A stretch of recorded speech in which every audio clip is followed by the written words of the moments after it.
जाएगा। जब ये रिएक्शन होता है तो किस तरह टूटता है देख लीजिए। यहाँ से C2H5 है, NH2 प्लस HONO है। तो यहाँ पे क्या होगा कि ये जो H2 है यहाँ के एक ऑक्सीजन के साथ निकल के ये H2O बन जाएगा, इधर H2O बन जाएगा। और यहाँ पे जो एक N बचा है और यहाँ पे एक N है, ये मिलके यहाँ पे बन जाएगा N2। Okay, N2। तो बाकी बचा क्या, एक यहाँ बचा OH। तो ये OH आके यहाँ C2H5 में जुड़ जाएगा। तो यहाँ पे पहला जो प्रोडक्ट है वो क्या बन जाएगा, बन जाएगा ये आपका C2H5OH, okay, plus N2 plus H2O। तो इस तरह से आपका ऑप्शन क्या मैच हो रहा है, C2H5OH। आपका प्रोडक्ट क्या आ रहा है, C2H5OH ethanol. Okay, ethyl alcohol का फॉर्मेशन हो रहा है, तो प्रोडक्ट में होगा इथाइल अल्कोहल। तो क्वेश्चन नंबर 10 के जो आपका ऑप्शन करेक्ट है वो क्या है, option number C, ethyl alcohol सही है। ओके, उसके बाद नेक्स्ट क्वेश्चन नंबर 11 में आते हैं।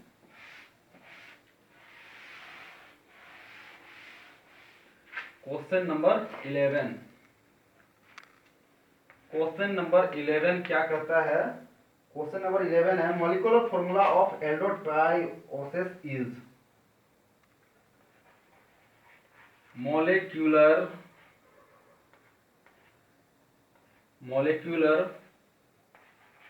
formula of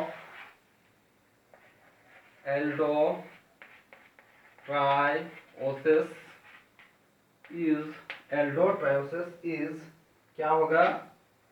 तो ऑप्शन नंबर ए है पहला C3H6, C3H6, हाँ ओके, C3H6O3। फिर नेक्स्ट को है option number B C4H8O4। Option number C है आपके पास C5H10, उसके बाद O5। ऑप्शन नंबर डी है आपके पास नन ऑफ दिस। ओके, तो ऑप्शन कौन सा करेक्ट होगा इसके लिए, molecular formula of aldotrioses is. तो एल्डोट्राइओसिस का जो फॉर्मूला होता है वो होता है C3H6O3। ओके, ऑप्शन नंबर ए इस क्वेश्चन के लिए सही है। Okay, molecular formula of aldotrioses is C3H6O3। Okay, and the next question number 12, question number 12,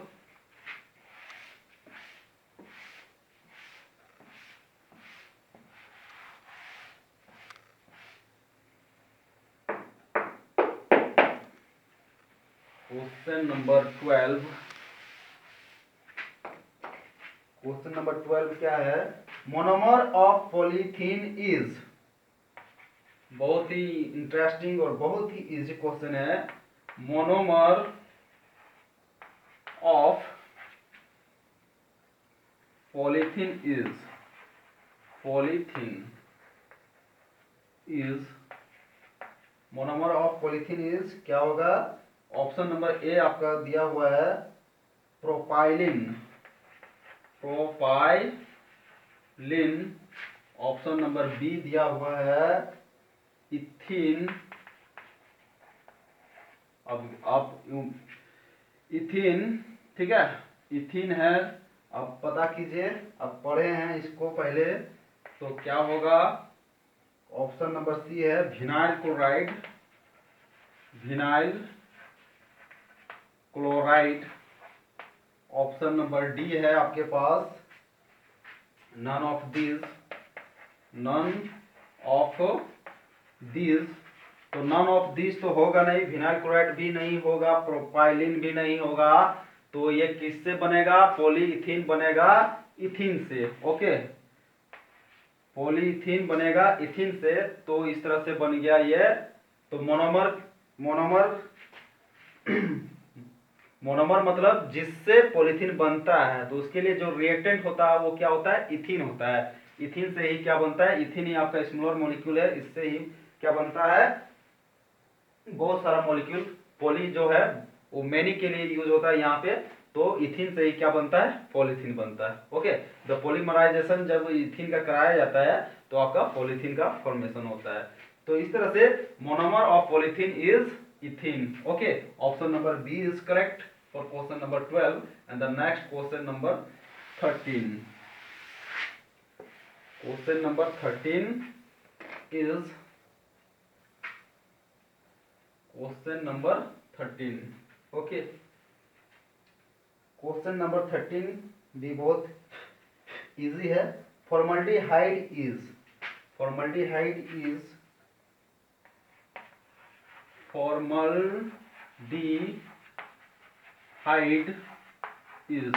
formaldehyde जिसका फॉर्मूला होता है H C double bond O और एच होता है। इसका ये किस तरह से यूज किया जाता है, पहला नंबर ऑप्शन में है डिजिनफेक्टेंट के रूप में यूज होता है। डिजिनफेक्टेंट मतलब कीटाणु मारने वाला, कीड़ा मकोड़ा मारने वाला। बी नंबर एनाल्जेसिस के रूप में होता है, और एनाल्जेसिस अच्छा एनाल्जेसिस होना चाहिए, एनाल्जेसिस। ऑप्शन नंबर सी है एंटीबायोटिक्स।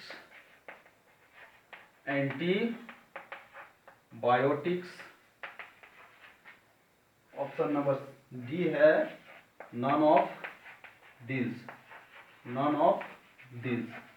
तो यहाँ पे क्या होगा, नॉन ऑफ दिस तो होगा नहीं, एंटीबायोटिक्स भी नहीं होगा, क्योंकि एंटीबायोटिक्स का मतलब होता है जो हम अंदर से खाते हैं। ठीक है, मतलब खाने वाला दवा को हम बोलते हैं एंटीबायोटिक्स, तो एंटीबायोटिक्स फॉर्मल्डिहाइड है नहीं। एनाल्जेसिक्स भी नहीं है, एनाल्जेसिस भी नहीं है, तो ये क्या है, एनाल्जेसिक्स होता है। एनाल्जेसिक्स भी फॉर्मल्डिहाइड है नहीं, तो ये क्या है, ये आपका है डिजिनफेक्टेंट मतलब जो क्या होता है, कोई भी फूड मटेरियल को या कोई भी सब्सटेंस को क्या करता है, तरोताजा रखने का काम करता है। उसमें कीड़ा मकोड़ा नहीं, मतलब क्या होगा, उसमें कीटाणु नहीं लगेगा, वो सड़ेगा गलेगा नहीं, इसलिए ये डिजिनफेक्टेंट का काम करता है। ओके, कीड़ा नहीं लगेगा तो क्या होगा, कीड़ा नहीं लगेगा, इसलिए फॉर्मल्डिहाइड का यूज हो रहा है, मतलब डिजिनफेक्टेंट के रूप में ये यूज हो रहा है, मतलब कीटाणु मारने वाला या कीटाणु नहीं होने के लिए। ओके, प्रिजर्वेशन के लिए भी हम बोल सकते हैं, है ना, प्रिजर्व करने के लिए जिसका यूज करते हैं, तो ये हो गया डिजिनफेक्टेंट के रूप में। ऐसे प्रिजर्वेशन के लिए प्रिजर्वेटिव यूज होता है, हाँ, जिसका एक नाम आता है फॉर्मेलिन, है ना। तो फॉर्मेलिन जो एक सब्सटेंस होता है, केमिकल्स, उसका यूज किया जाता है कोई भी फूड मटेरियल या कोई भी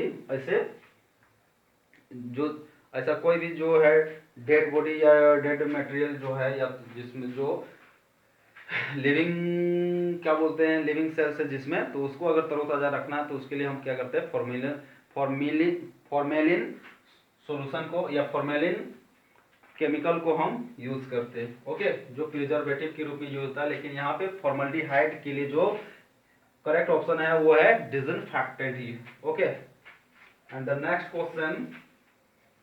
question number 14।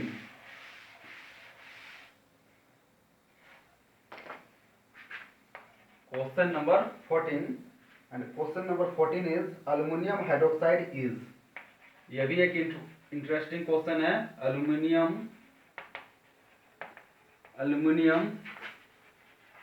Hydroxide is, aluminium hydroxide क्या है, पहला नंबर एंटी एसिड्स। ठीक है, एंटी एसिड्स मतलब अम्लता से निजात पाने के लिए जिसका हम यूज करते हैं उसको बोलते हैं एंटी एसिड्स। उसके बाद है बी नंबर एंटीसेप्टिक्स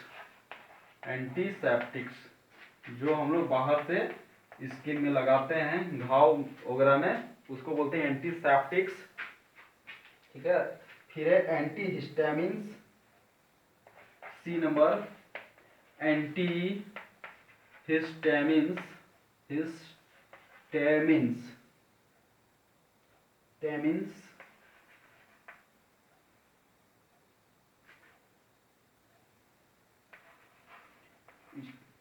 ये भी नहीं, इन एंटीहिस्टामिन्स। ऑप्शन नंबर डी है none of this. Okay, none of this, option number C है नन ऑफ दिस। तो ये ऑप्शन नंबर डी होगा नहीं, ऑप्शन नंबर डी होगा नहीं, ऑप्शन नंबर बी भी नहीं होगा, ऑप्शन नंबर सी भी नहीं होगा, ऑप्शन नंबर बी भी नहीं होगा। तो ये कौन सा होगा? ये होगा एंटी एसिड्स। जिस तरह से milk of magnesia, magnesium hydroxide जिस तरह से एंटी एसिड्स के रूप में यूज होता है, उसी तरह से अल्युमिनियम हाइड्रोक्साइड भी एंटी एसिड्स के रूप में ही यूज होगा। मतलब ये अम्लता को दूर करने के लिए। एंटी एसिड्स मतलब एंटी मतलब जस्ट अपोजिट, उसका एसिड्स को दूर करने वाला, ठीक है, एसिडिटी को दूर करने वाला, इसलिए इसका नाम है एंटी एसिड्स। तो अल्युमिनियम हाइड्रोक्साइड जो है एक एंटी एसिड्स के रूप में यूज किया जाता है, एक एंटी एसिड्स के रूप में लिया जाता है। ओके, तो मैं अल्युमिनियम हाइड्रोक्साइड एक एंटी एसिड्स का एग्जांपल है। उसके बाद है next question, formula of copper glance is.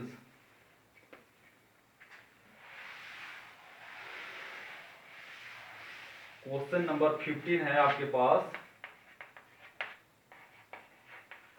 Formula of copper glance is. Option number A Cu2S, option number B CuFeS2, option number C Cu2O and option number D none of this. तो इसमें से जो है none of this होगा नहीं, CuFeS2 भी नहीं होगा, Cu2 भी नहीं होगा, तो ये क्या होगा? Cu2S होगा। ये होगा कॉपर ग्लैंस, कॉपर ग्लैंस का फॉर्मूला Cu2S। ओके, तो ऑप्शन नंबर ए इसके लिए करेक्ट है, formula of copper glance is Cu2S। Okay, उसके बाद नेक्स्ट क्वेश्चन है क्वेश्चन नंबर 16।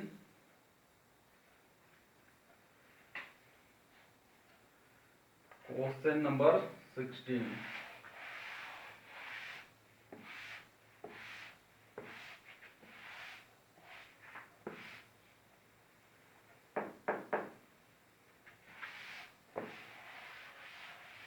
और क्वेश्चन नंबर 16 क्या कहता है?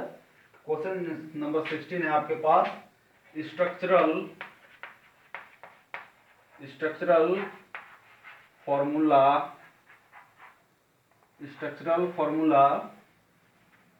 Of 1-chlorobutane is.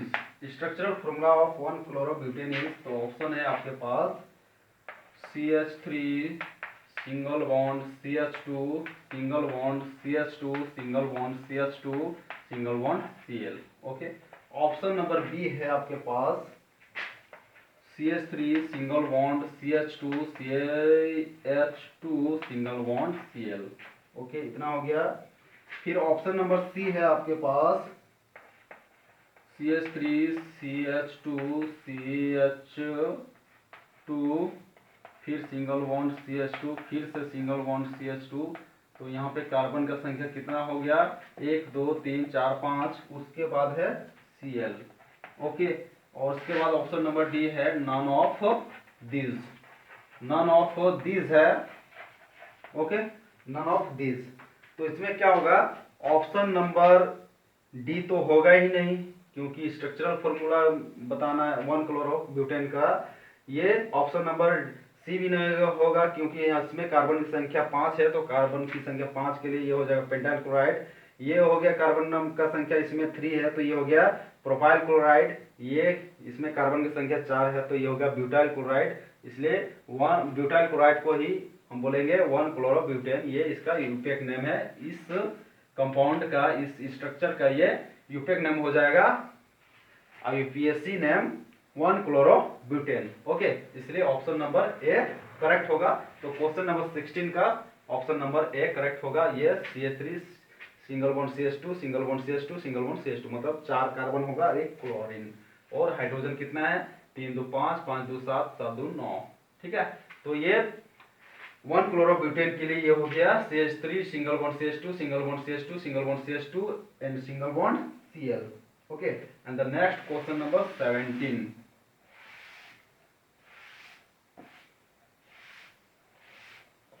And question number 17 is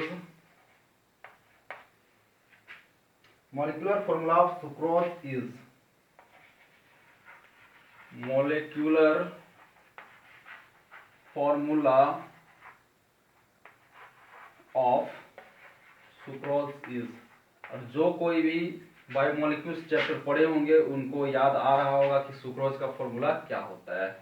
sucrose is, option number A है आपका C12H22O11। उसके बाद है option number B C6H12O6। Option number C है आपके पास C5H10O5। ऑप्शन नंबर डी है none of this, none of this. तो नन ऑफ दिस होगा नहीं, C5H10O5 भी नहीं होगा, C6H12O6 भी नहीं होगा, क्योंकि ये ग्लूकोज या फ्रुक्टोज होगा। जब ग्लूकोज के लिए ये एल्डिहाइड ग्रुप होगा, फ्रुक्टोज के लिए कीटोन ग्रुप होगा, लेकिन ये नहीं है, ये भी नहीं है, ये भी नहीं है। तो ये कौन सा है, ये C12H22O11 है, जो शुगर का भी फॉर्मूला होता है, चीनी का फॉर्मूला होता है C12H22O11। ओके, तो आपका क्वेश्चन नंबर 17 का जो करेक्ट ऑप्शन है वो C12H22O11, मतलब ऑप्शन नंबर ए सही है। तो molecular formula of sucrose is C12H22O11। Okay, and the next question, question number 18। And question number 18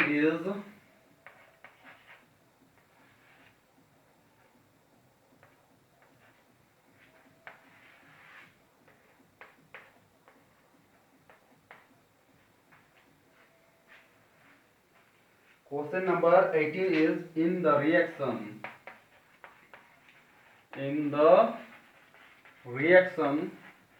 क्या है, in the reaction 2 गुना है फिनॉल। ओके, ये हो गया फिनॉल प्लस 2Na, और इसका रिएक्शन हो रहा है और बन रहा है प्रोडक्ट A प्लस H2। तो यहाँ पे A के जगह पे क्या बन रहा है। Okay, what is A for here. Okay, तो A क्या है, A इज, पहला ऑप्शन है